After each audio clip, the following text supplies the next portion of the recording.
দাবি বিবর্তনমূলক কালো আইন 1979-এর সেই গুরুত্ব আইন, সে অন্যায়, অমূলক, অবৈধ আইন সম্পূর্ণরূপে প্রত্যাহার না হওয়া পর্যন্ত আমাদের সাংগঠনিক এবং কার্যক্রম বা কর্মসূচি চলমান থাকবে।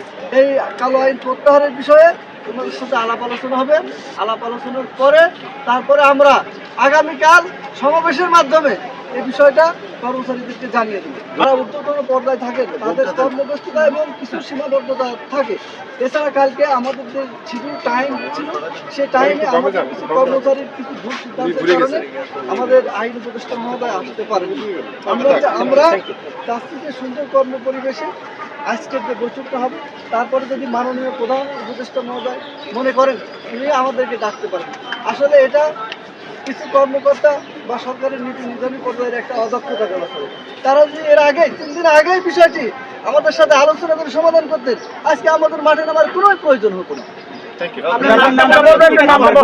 আমি মোহাম্মদ বাদিউল কবির, সচিবালয় কর্মকর্তা কর্মচারী সংযুক্ত পরিষদের সভাপতি, এবং আমাদের 3টি পরিষদ ছিল, এখন সেটা মিলে 3টি মিলে একটি ঐক্য ফোরাম হয়েছে।